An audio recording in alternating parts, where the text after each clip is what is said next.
Welcome back to Switch Week, Episode 7. The series has finally concluded, which means, yes, I was able to get my hands on the Nintendo Switch 2. I've been playing it for the last few hours. That's why this upload is going to be a little bit late. It's also going to be a little bit brief, and I'll have a chance later on to go into more depth, both with the console itself and with games that are released like Mario Kart. Just for example, for reference, in case you haven't already seen it, trying to not mess with the depth perception too much, but these are the two consoles. You can tell this is pretty comparable in terms of the actual height. I believe they are the same thickness. Screen is about 2.5 inches larger, and you can really tell. I mean, the 1080p, the brightness really helps, but just the fact that the screen is as large as it is and the console is as large as it is very impressive. It's very much handheld. I can imagine for people who were adults when the Nintendo Switch came out, it was a real concern, the fact that the console felt a little bit like a kid's console in the sense that it was smaller. The buttons themselves and the Joy-Cons were quite small and not the most responsive. But I can say that very quickly with the Switch 2, Joy-Cons are very much responsive. The clicking of the buttons, the size of the buttons, the fact that they're actually more usable in this handheld style. The actual clicking style and the pin system versus the sliding system, I don't know if I like it anymore. I like it more if it means that, you don't get drift or you won't have any sort of potential damage from that, disconnecting, reconnecting action. In terms of straight design, I find it really interesting that they kind of combined the original gray colors and then the red and blue colors that came with the Nintendo Switch. So now they sort of have the very subtle red and blue on both of the Joy-Cons. Really, really, really big fan of the kickstand here. It's one of the few metal pieces on the actual Nintendo Switch, and you can really tell quite sturdy. It's able to hold a good amount of the weight. Again, I'm just going to breeze past this because there's a lot of stuff to dive into, and I'll have more opportunities in the future to talk about very specific things.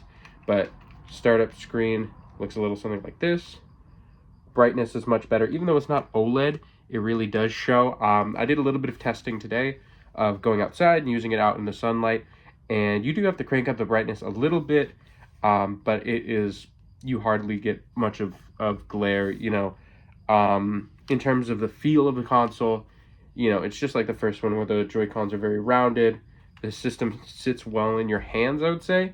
And yeah, it is obviously a little bit longer than the previous console, but it's not a significant enough difference for me to think that this is night and day with the original Switch. I think that holding the original Switch,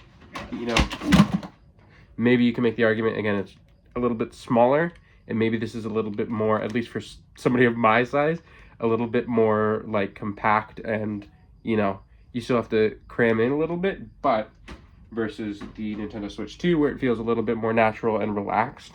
It is partially preference, but I can say that there are absolutely no complaints I have about the display, anything like that. It actually comes with a small screen protector on its own. I've added a secondary screen protector just because I don't want to get any additional scratches. And then that's just the hardware side of it. In terms of the software, user interface is nearly identical to the original Switch, which is not a bad thing. For me, I think that it's, ideal. I don't think that there was anything wrong with the Switch UI.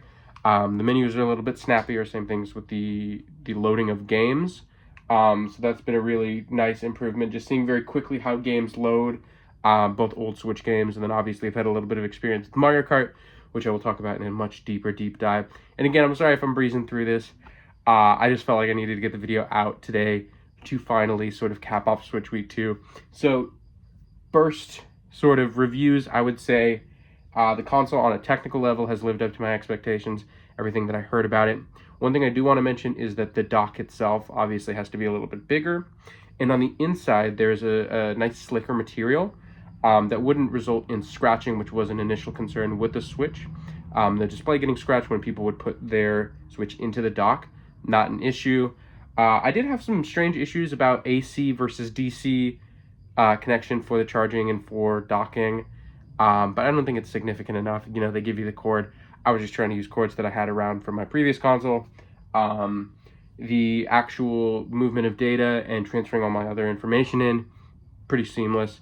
I've had a little bit of experience with the game chat feature, And I thought it was a little bit like, you know, very Nintendo-y in the sense of like creating their own version of a product in a worse way compared to the market competitor, right? Like it's just going to be a worse Discord. But I will say in my limited, obviously, like the last 24 hours of using it, it is pretty seamless in the sense that like it runs alongside games. It's not something you have to close applications for to mess around with. You do have to do a little bit of like finagling between games and the game chat feature just to be able to turn off your microphone or to turn off your camera or whatever, screen share. But overall, it's pretty good. From my experience, the actual microphone quality from the controllers is surprisingly good. I haven't had any big problems with that so far. Played a little bit of Mario Kart Online. No problems with the online connection, not getting dropped from games, not being having any laggy lobbies or anything like that. And battery life is, you know, it's pretty much comparable to the original Nintendo Switch. It's nothing to write home about, but it's solid enough, and I think that's all you really need. I think if I were to say one thing or to sort of summarize how I feel about the Nintendo Switch 2, in having it, I think that it hits on all the things it needs to hit on. I think that it cleaned up around the edges in comparison to the Switch 1. I don't think anything is necessarily groundbreaking in the same way that the Switch was relative to all the other consoles that were being released at the time. I think this just takes the Switch 1, polishes it up, makes it look a little bit nicer, makes it a little more compact and maybe a little bit more seamless. And because of that, it is a very good console. I'll be, of course, uploading videos about more games, more about the experience of having the Switch in the coming weeks and months, depending on obviously what games come out. I'm hoping to have a video about Mario Kart specifically after I get a little bit more experience with it. I've got maybe like 5 to 6 hours so far, which is a lot, admittedly. But, you know, just getting more accustomed to the game and the game system, of course.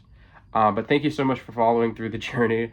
I'm so glad that I was actually able to get these episodes out. And I was glad I was able to get a Switch, I will say. I did do the midnight release at GameStop. It was just a very cool, you know, moment in that it felt like a real community of people who were there. Nintendo really did a good job. If I were to continue to credit Nintendo, they did a really good job of the rollout, making sure that all of the stores like GameStop, Best Buy had the inventory necessary, and that they cut down on scalpers and resellers. And, you know, you can never stop people from going to all 4 or 5 of those stores and then selling them. But I think they did a good enough job. They had a good enough inventory, and they sort of expected the rush of people.